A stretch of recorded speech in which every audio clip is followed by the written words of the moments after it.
Pantas Paula Verhoeven santai. Ternyata Baim Wong tak pernah lihat secara langsung.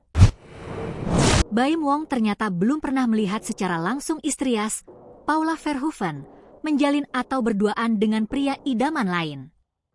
Pernyataan istrinya selingkuh yang ia beberkan pasca mengajukan talak cerai ternyata bersumber dari orang dekat Paula.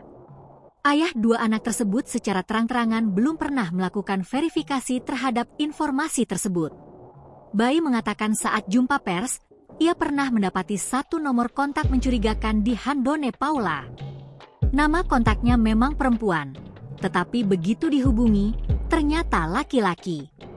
Dari situlah, Baim beranggapan wanita yang sudah memberinya dua anak tersebut punya hubungan gelap dengan wanita lain.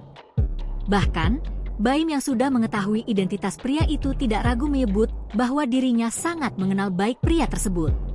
Berdasarkan pemberitaan sejumlah media elektronik, dugaan perselingkuhan juga didapat Baim dari asisten pribadi Paula. Saya tidak memverifikasinya, hanya diberikan bukti saja, kata Baim.